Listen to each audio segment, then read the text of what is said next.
Bueno, hermano, buenos días. Bueno, estamos llegando hoy, 24 de mayo, estamos llegando al final de un viaje que iniciamos hace ya varios meses, un poco más de un año, del libro de Efesios.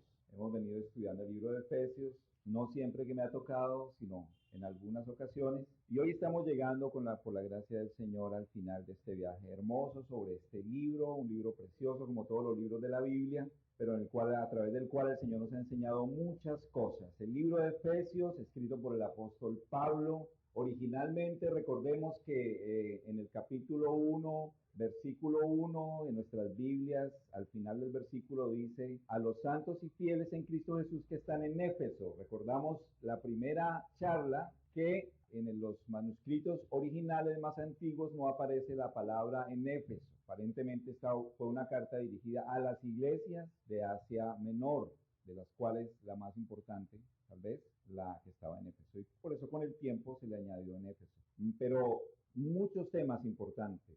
Capítulo 1 vimos la posición del creyente y las bendiciones espirituales. En el capítulo 1 y capítulo 3 vimos las dos oraciones del apóstol Pablo, ¿recuerdan? La primera en el capítulo 1 por conocimiento y poder, y la segunda en el capítulo 3 por entendimiento, por conocer el amor de Cristo y su profundidad, altura y todas las dimensiones del amor de Cristo.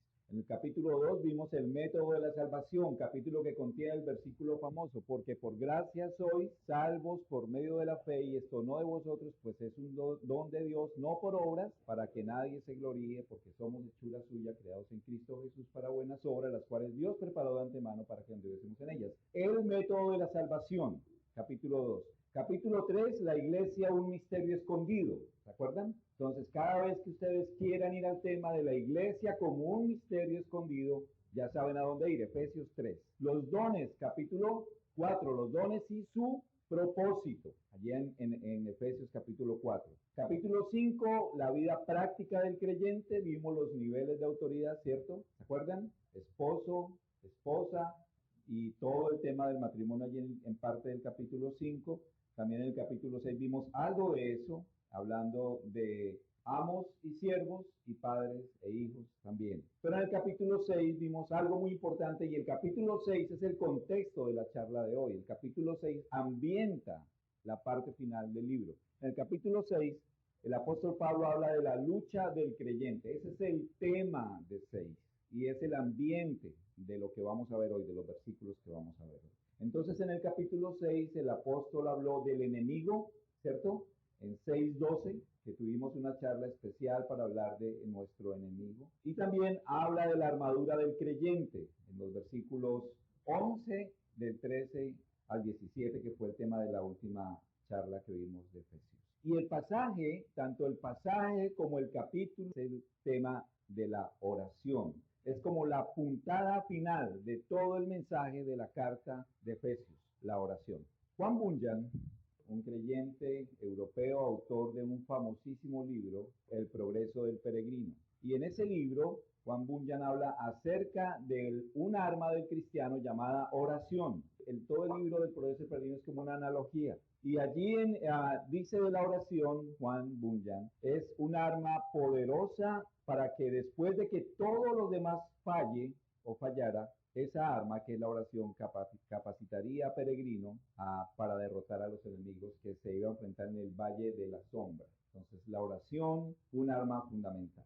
Entonces, la oración, si nosotros miramos toda la epístola del apóstol Pablo, está presente en todo Efesios, está la oración. Hay dos oraciones fundamentales del apóstol Pablo y él habla de la oración en toda la epístola. Es uno de los temas fundamentales de la epístola, la oración. Y por eso es parte importante de su pensamiento final. Cuando uno escribe una carta, la parte final de la carta es como lo más importante, lo que tú quieres resaltar o rematar. Y en este caso, el Espíritu de Dios a través del apóstol Pablo colocó el tema de la oración como una parte importante y fundamental. Y aunque no tiene una relación estrecha con la armadura de Dios, que vimos que está en los versículos anteriores, porque no hace parte de la armadura, es mucho más, tal vez, que la armadura misma. Todo el tiempo que, como dice allí en los versículos 3 en adelante, todo el tiempo que estamos luchando, colocándonos el cinto de la verdad, la coraza de la justicia, vestidos con la coraza de la justicia, calzados los pies con el apresto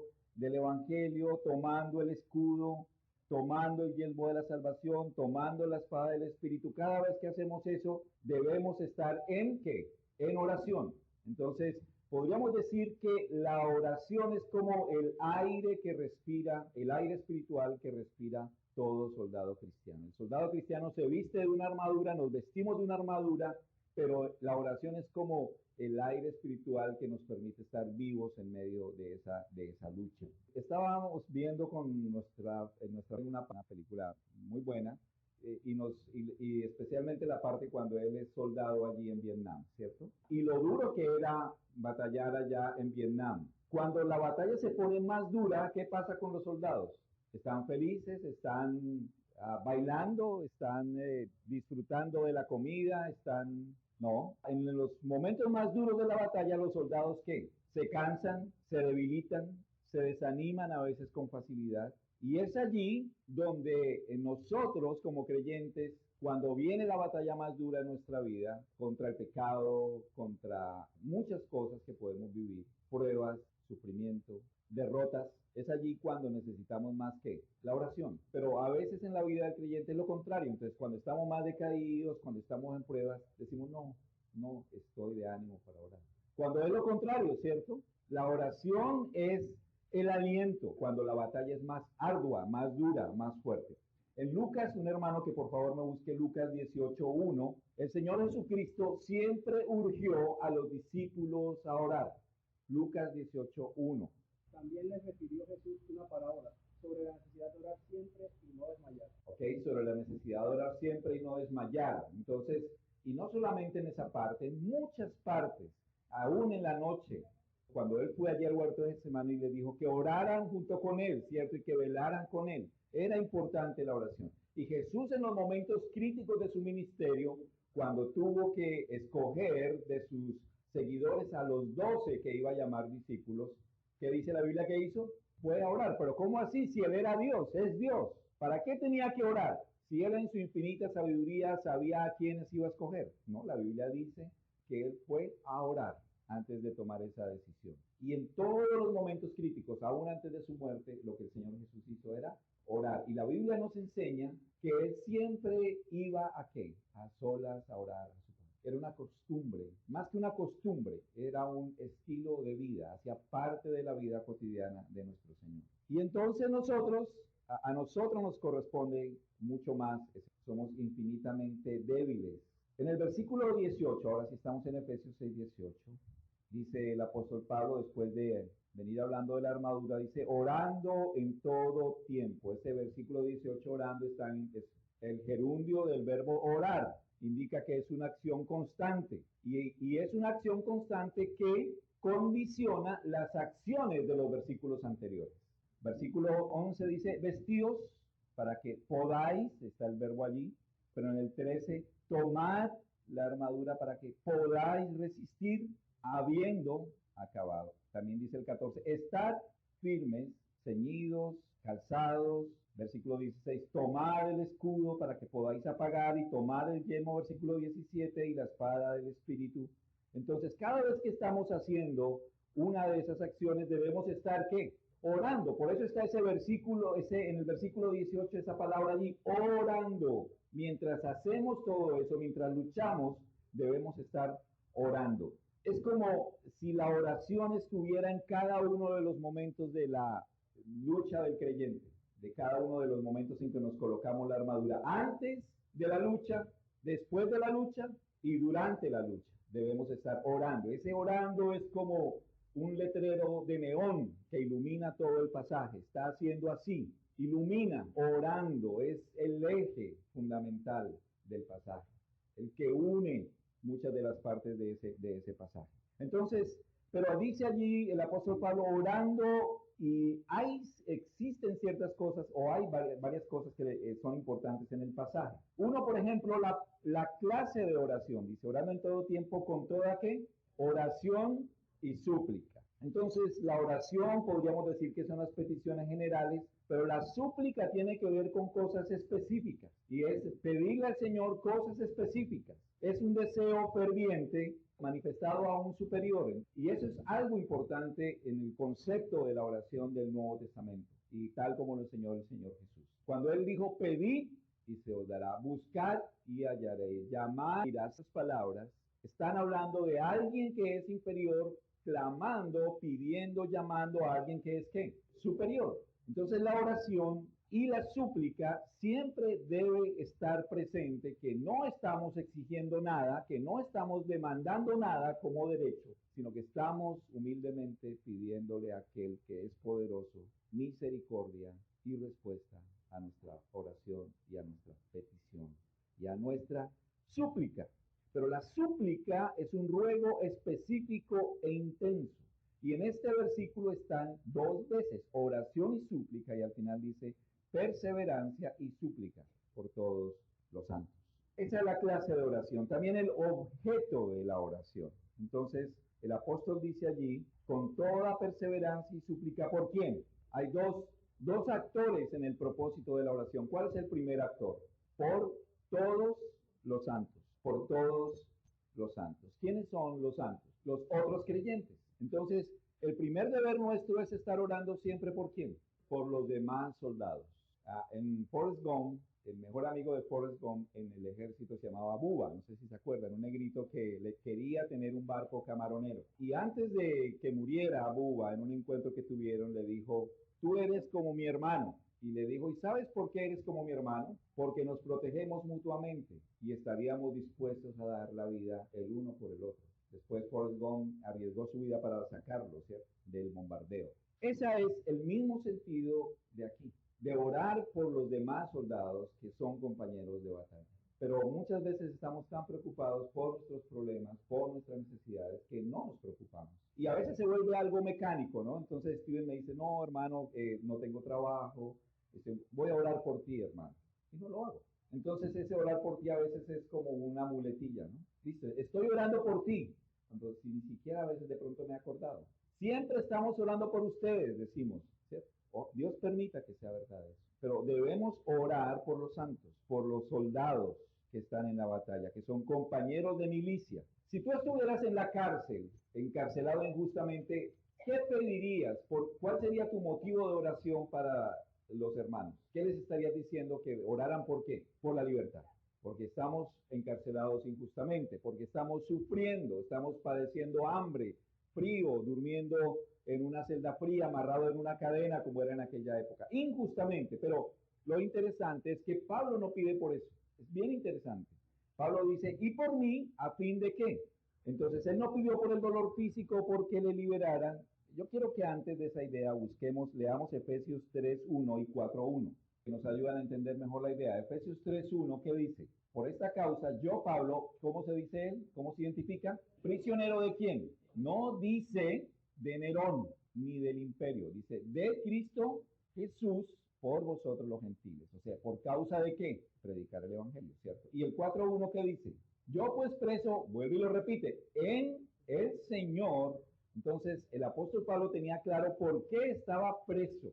Era prisionero de Cristo, era prisionero en el Señor y era por causa de servirle. Entonces, en este momento, él no quería orar por su liberación. Había algo más allá por lo que él tenía que orar. Y dice, a fin de abrir mi boca. Esa frase, abrir mi boca, era una frase común en el hebreo, en la cultura hebrea, y significaba cuando se iba a dar un anuncio importante.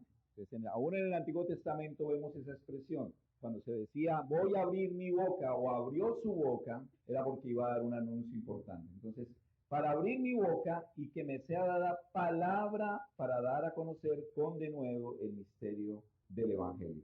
Entonces, pidió ¿por qué? ¿Por qué pidió él? Para que le fuera dada ¿qué? Palabra de sabiduría. Para que cada vez que hablara pudiese ¿qué? Hablar del Evangelio. O sea, lo primero que él pide es eso, con denuedo el Evangelio, pero dice, por el cual soy embajador en cadenas. Entonces vuelve a hacer énfasis el apóstol Pablo de que él es un embajador. ¿Qué es un embajador? ¿Qué hace un embajador? Es un representante, ¿cierto? El embajador de Colombia en Estados Unidos es el que representa a Colombia en los Estados Unidos. Es la representación del gobierno colombiano. Entonces él era un embajador, pero ¿cómo lo dice? Vuelve y lo recalca en cadenas, y en el sentido literal estaba diciendo un embajador que está amarrado a una cadena. Habla de una cadena física. Era contrastante, ¿cierto? Era un embajador preso. Hermanos, nuestro ministerio de predicar el Evangelio está en un entorno difícil. Por eso, estos grandes movimientos cristianos, llamados cristianos de hoy en día, estas grandes iglesias que promueven el bienestar del cristiano, ¿no? Una gran iglesia con todos los lujos, enseñando que los cristianos deben vivir con todas las comodidades, sin ningún problema, no corresponde al mensaje del Evangelio, para nada. Somos llamados a predicar el Evangelio en medio de un mundo que es opuesto y en medio de un mundo en el cual seremos rechazados al extremo. Pero Pablo dice aquí, versículo 20, que con denuedo hable de él dos peticiones, ¿no? Pablo era específico en las oraciones. Él pedía dos cosas, que hubiese que denuedo para hablar de él, es decir, que hubiese que valentía. Pablo pedía valentía. Yo digo, si Pablo pedía valentía en esa circunstancia, ¿qué debemos pedir nosotros? Valentía, pero no estamos presos, hermanos. Pero a veces estamos más presos de la vergüenza y del miedo de hablar el Evangelio. ¿Qué dirán si saben que soy cristiano? Entonces, como Pablo, debemos pedir que denuedo para hablar. Ayer los jóvenes en la tarde salieron a predicar el Evangelio y estamos orando para que muy próximamente, que lo vamos a anunciar, como iglesia salgamos a predicar el Evangelio aquí, a nuestro barrio, a nuestro alrededor. Que el Señor permita, hermanos, que ninguno de los que están aquí presentes, si no está presente, fallemos ese día. Debemos pedir de nuevo para predicar el Evangelio. Pero si nos da vergüenza, si nos da miedo, debemos pedir como Pablo que de nuevo para predicar. Pero también, ¿qué pedía él? ¿Cómo debo hablar? Increíble, ¿cierto? Un hombre que dedicó toda su vida a predicar el Evangelio, tal vez uno de los más grandes predicadores del Evangelio, escogido por Dios para llevar a los gentiles, decía que le pidieran a Dios por él para que él supiera cómo debía hablar. Y a veces confiamos tanto nosotros en nuestra sabiduría, ¿cierto? Cuando hablamos del Señor. Debemos pedir sabiduría en cómo hablar. ¿Cuáles son las ideas y las palabras que debemos usar para llevar el Evangelio? Pero también va implícito el carácter y la fidelidad para hablar. ¿Tú sabes cómo predicar el Evangelio? Si no sabes, creo que vamos a tener que hacer algo aquí en la congregación para capacitarnos en cómo hacerlo. No hay técnicas para predicar el Evangelio, pero sí hay cosas que podemos aprender. ¿Qué verdades enseñar? Que con Pablo decía, ¿cómo debo hablar? Y nosotros debemos pedirle al Señor también, Señor, ayúdame a cómo debo hablar. De nuevo y también sabiduría para hablar. También en el versículo 18 está implícito una parte importante. Vimos primero la clase de oración, oración y súplica. Vimos que la oración debe tener un objeto para orar. En este caso era por los santos y por él. Y también una frecuencia. ¿Cuál es la frecuencia en el versículo 18? ¿Qué palabra nos habla de tiempo en el versículo 18? En todo tiempo.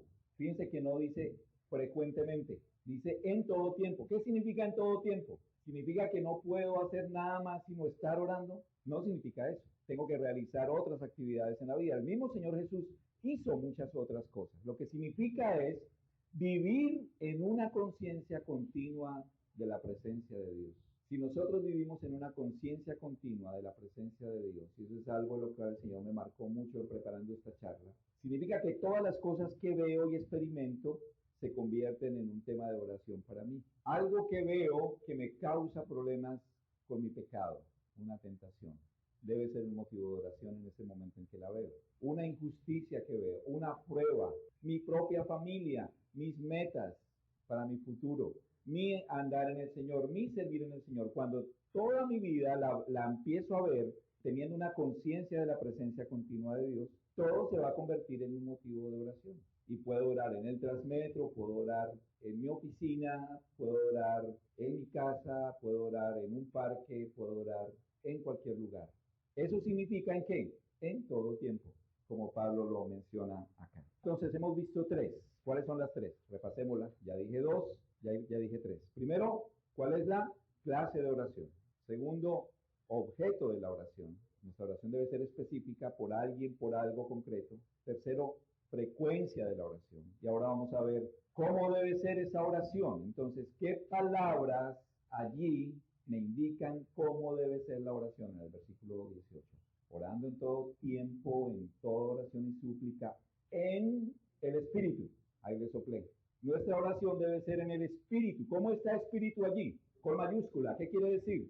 En el Espíritu Santo. Muchas veces, hermanos, yo he tenido que frenar mi oración, porque arranco a orar y me doy cuenta que estoy orando mecánicamente. Digo, Señor, perdóname, y a veces usamos hasta frases iguales cuando iniciamos a orar. Señor, borra todo pensamiento. A veces tengo que en mi mente borrar todo lo que estoy pensando y decir, ahora sí, Señor, conscientemente quiero venir acá en tu presencia y quiero manifestar. Si estamos orando mecánicamente, hermanos, eso no es en el Espíritu, es en la carne y cualquiera lo puede hacer. Entonces necesitamos prepararnos para la oración. Necesitamos conscientemente. A veces cuando estamos en el grupo de oración aquí, estamos más afanados que el Transmetro, que no sé qué, que ya son las 8. Entonces, hermano, apúrele. Está orando el hermano y estoy diciendo, apure, apure, apure, que ya, para ver si yo arranco y termino rápido. ¿Eso será oración en el Espíritu? No, hermanos. Es entregarme al Señor, disfrutar de la oración. Si estoy aburrido de escuchar al hermano, Señor, perdóname, quiero orar con mi hermano aquí, consciente. Eso es orar en el Espíritu, ¿ya? Y orar, no importa que sea largo, no tiene que ser largo, puede ser corto, pero una oración real delante del Señor. Queremos ver más hermanos los miércoles. Y el motivo fundamental del miércoles no es en sí el panorama bíblico. El panorama bíblico es importante porque aprendemos, pero es más la oración. Nos falta oración, debemos orar. Recordemos esto, orar en el Espíritu. Pero también dice allí el apóstol Pablo, velando en ello. ¿Qué significa velando? Estar pendiente, estar atento, nunca desmayar, no dormirme. Sí, a veces el Señor nos despierta en la noche, siéntate y ora en ese momento, por algo te puede estar despertando el Señor. Pero allí dice, con toda perseverancia. Ese es un aspecto fundamental. Perseverancia. La palabra griega de perseverar es procrastineo, ¿ya? Significa algo que es asiduo, constante y con tesón. Eso es la oración. Asiduo, constante y con tesón. Hacerlo con valor, con fervor y con persistencia. Que si no tengo ganas de orar, Señor, voy a sentarme y voy a orar. Entonces, esa es la oración. En el Espíritu y con perseverancia. Hay dos parábolas del Señor, parte del pasaje que leyó Steven. Dos parábolas del Señor que nos hablan de la necesidad de orar y perseverar en la oración. La primera es la del vecino inoportuno, ¿cierto? Que está en Lucas capítulo 11, 9 al 10. En Lucas capítulo 11. El vecino inoportuno, ¿qué es? Llegó visita de noche y este vecino no tenía nada para darle a la visita. Entonces fue donde el vecino y ¿qué?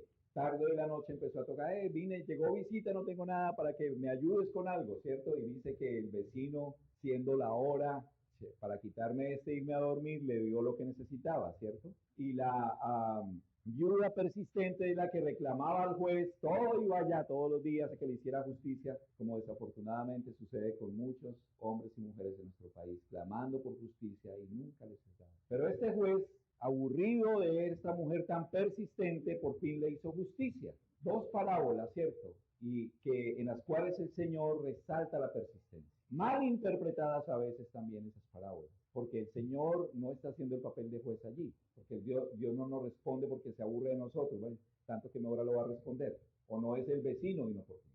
El propósito de esas parábolas es animarnos a ¿qué? A persistir en la oración. Ese es el tema central de la parábola. Entonces, Lucas 11, un hermano que por favor busque Lucas 11, 9 al 10, y otro hermano que busque Lucas 18, 7 y 8. Dice, somos dignos, pedid y se os dará, buscad y hallaréis, llamad y se os abrirá. Porque todo aquel que pide, recibe, y el que busca, halla, y el que llama, se le abrirá. Y ese fue el remate, la enseñanza, la moraleja, como lo queramos llamar, de la parábola del vecino inoportuno. Esa es la aplicación que el Señor Jesús nos quería decir. Pedid y se os dará, buscad y os hallaréis, llamad y se os abrirá. Entonces, hermanos, persistir. Eso es lo que nos anima al Señor. Y en el remate de la parábola de la viuda persistente, en Lucas 18, 7 al 8, la primera parte del 8, ¿quién la lee, por favor? Os digo que pronto les hará justicia. Pero cuando venga el Hijo del Hombre, hallará fe en la tierra. Ok, leamos desde el 6. Y dijo el Señor, oíd lo que dijo el juez injusto. ¿Y acaso Dios no hará justicia a sus escogidos que claman a él día y noche? ¿Se tardará en responderles? Os digo que pronto les hará justicia. Exacto. Entonces la promesa del Señor de que nosotros, si le clamamos, ¿qué? Nos responderá en su tiempo. Entonces, hermano, la persistencia. Pablo estaba animando amorosamente a los destinatarios de esta carta que vivieran y experimentaran este tipo de oración. Y yo creo que nos toca a todos los que estamos aquí. Por ejemplo, para mí mi esposa es un ejemplo de oración. Y hay mujeres aquí, sobre todo las mujeres, son ejemplo de oración para muchos de nosotros. Pero nosotros podemos tener una vida de oración realmente, pero debemos ser como el vecino y la viuda, persistentes. En el Espíritu, perseverando en todo tiempo en oración y súplica por todos los santos, por los siervos del Señor y también obviamente por nuestras vidas.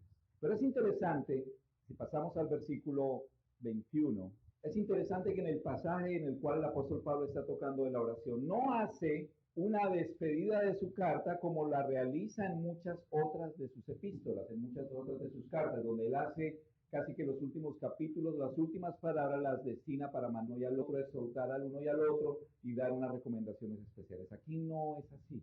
Por el mismo sentido de la carta, recordemos que la carta hablaba de la iglesia en un sentido espiritual, en un sentido universal, no en un sentido local, como una iglesia local, como otras epístolas. Entonces en el versículo 21 dice el apóstol, para que también vosotros sepáis mis asuntos y lo que hago. Entonces Pablo empezó a pedir por su valentía para predicar el evangelio y sabiduría. Pero habían otras cosas que estaban pasando en la vida de Pablo, ¿cierto? Otras cosas que estaban sucediendo en el ministerio. Entonces Pablo el Espíritu Santo no guía a Pablo a escribir esas otras cosas, sino que dice, bueno, hay muchas otras cosas que yo les quiero mandar decir y que quiero que sepan, pero esas cosas se las va a contar ¿quién? Ahí dice, Tíquico, ¿cierto? Que fue la persona, cuando él estando en la cárcel, mandó la carta a estas iglesias, que conocemos hoy como la carta a los Efesios. Él fue el mensajero. Pero Tíquico es mencionado en el libro de Hechos, en el libro de Segunda de Timoteo y en el libro de Tito. En esas tres menciones, Tíquico está haciendo algo por la obra. Era un hermano fiel. No era una gran cabeza de la iglesia, pero era un hermano fiel que servía al Señor. Pero leamos Colosenses 4, 7 y 9. Porque cuando vimos la introducción de Efesios, vimos que el apóstol Pablo escribió otras cartas que conocemos como las cartas de la prisión. Pero hubo tres cartas que él mandó en un solo envío, en una sola encomienda, que fue Efesios, Colosenses y Filemón. Y esas tres cartas las envió con la misma persona, con Tito. Entonces leamos Colosenses 4, 7 y 9. Todo lo que a mí se refiere, os lo hará saber Tíquico, amado hermano y fiel ministro y consiervo en el Señor, el cual he enviado a vosotros para esto mismo, para que conozca lo que a vosotros se refiere y conforte vuestros corazones con Onésimo, amado y fiel hermano, que es uno de vosotros. Todo lo que acá pasa os lo hará saber. Hasta ahí. Gracias, hermano. Entonces, Tíquico llevó la carta que conocemos como los Efesios y llevó la de Colosas. Pero en la de Colosas había un hermano que se llamaba ¿cómo? Se le envió una carta particular, que era a Onésimo, que era un ¿qué? Un fiel hermano. Y en Colosas vivía un hermano muy fiel, que seguramente era uno de los líderes de Colosas, que era ¿quién? Filemón, al cual se le envió una carta también con Tíquico, en la cual se animaba a que recibiera ¿a quién? A Onésimo, que le había robado y todo eso. Pero fíjense qué dice el apóstol Pablo en Efesios, cómo describe el apóstol Pablo en Efesios 6:21 a Tíquico y cómo lo describe en Colosenses 4, 7, 9. ¿Qué dice de él? Mírenlo ahí. Lo nombra dos cualidades, las mismas cualidades en dos cartas diferentes. Dice que es que amado hermano y fiel ministro. Recalcó esas virtudes en las dos cartas, ¿cierto? Entonces, Tíquico era un amado hermano. Hermanos, ¿cómo eres tú para los miembros de tu congregación y los demás hermanos con los que te relacionas? ¿Eres un amado hermano? ¿Eres una amada hermana? ¿O eres simplemente un hermano? Hay una gran diferencia, ¿cierto? Pablo tomó el tiempo, el Espíritu Santo dio a Pablo para escribir estas dos características de este hermano. Amado hermano. ¿Cómo eres tú? ¿Eres solo hermano o eres un amado hermano?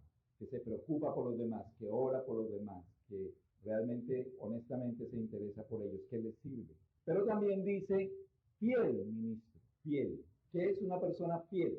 Que está ahí. En 2 Timoteo, Milerto nos ha venido enseñando sobre unos que se decían hermanos o amigos de Pablo y lo abandonaron a Pablo y al Señor. No eran fieles. ¿Cómo eres tú, hermano o hermana? Fiel en el Señor, en la iglesia. No solamente hablamos de congregarse, que es lo básico, ¿no? La fidelidad de un creyente no se mide por congregarse los domingos. Eso es lo básico, lo mínimo. A veces ni siquiera cumplimos lo mínimo. O sea que el adjetivo de fiel no cabe para muchos de nosotros. Pero la fidelidad se mide mucho más por el servicio. Entonces, qué bueno que nosotros podamos tener ese título, hermanos. Amado y amada, sino ¿para quién? Para el Señor. Porque no estamos para demostrar nada de nuestro valor, sino para el Señor. Entonces dice, el cual envía a vosotros para esto mismo, para que sepáis lo tocante a nosotros, las mismas palabras casi de Colosenses. Y miren lo que dice allí, y que consuele vuestros corazones. O sea, él era el mensajero, pero también ¿qué iba a hacer? Consolar a los hermanos, consolar. Tal vez no era un gran predicador, no lo sabemos, era un hombre fiel que servía en la obra, pero consolaba a los corazones. No, hermano, a mí no me toca eso, yo no tengo el don de consolación. No, yo eso no, para eso no sirve. Oro por él, tal vez, pero consolar no. No, hermanos, tenemos que consolar de corazón a los hermanos. Paz sea a los hermanos y amor con fe de Dios Padre y del Señor Jesucristo. Qué gran mensaje final, ¿cierto? Un hombre dando algo al pueblo de Dios en el nombre de Dios. Es mucha autoridad la que se necesita para hacer eso. Paz y amor con fe. Tal vez dicen los estudiosos de la Biblia que amor con fe aquí realmente significa amor fiel. Amor fiel parece ser la traducción correcta de este versículo. Paz sea a los hermanos y amor fiel, el que nunca cambia, el que siempre permanece, de Dios el Padre y de nuestro Señor Jesucristo. Hermanos, eso necesitamos en nuestras vidas, la paz del Señor, ¿cierto? Y necesitamos de su amor fiel en medio de nuestra infidelidad. Si no fuera por eso, ninguno de nosotros estaríamos en pie. Y el último versículo de la epístola, versículo importante como todos. La gracia sea con quién? Con todos a los que ¿qué? A los que aman a nuestro Señor Jesucristo con amor inalterable. Hermanos, ¿cómo podemos ser evaluados al final como congregación, como iglesia? Amar a nuestro Señor con un amor que no se altera, que no cambia, un amor inalterable por el Señor. Cuando uno lee estos versículos es como, yo por lo menos me sentí así, no sé tú cómo te sientes, es como ver una escalera gigante y ver tan lejos que puedo estar en ese llamado. Para nuestra congregación, ¿qué nos queda, hermanos? De aprender de esta epístola preciosa, de vivir en la gracia del Señor y permanecer con un amor inalterable para con Él. Que el Señor nos ayude a poder cumplir ese llamado que el apóstol nos ha hecho a través de esta carta. Vamos a colocarnos en pie y terminamos. Dios Todopoderoso, queremos agradecerte en esta mañana por tu palabra y agradecerte por este mensaje precioso que nos trae ella, Señor, para nuestras vidas. Un mensaje confrontador, un mensaje que nos pulveriza y nos desmenuza cuando vemos nuestra vida de oración, la vida de oración que vivimos muchas veces como creyentes. Señor, ayúdanos a realmente tener una vida de oración en todo momento, perseverando con toda oración y súplica por los santos, que sea una oración realmente en el Espíritu, que tengamos ánimo para orar permanentemente, que seamos como la viuda o el vecino inoportunos de clamar y no desfallecer a pesar de que el tiempo pase.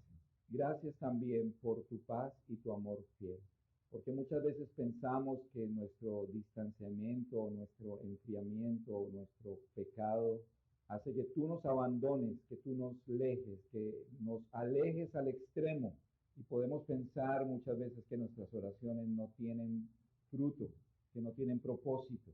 Por eso nos desanimamos para orar. Pero permítenos entender que tú nos amas, que tu amor es fiel, que estás dispuesto a darnos tu paz y tu dirección. Permítenos vivir bajo tu gracia, que nos permita cambiar nuestro estilo de vida, que nos permita vivir realmente la esencia de la vida cristiana en todo momento, Señor.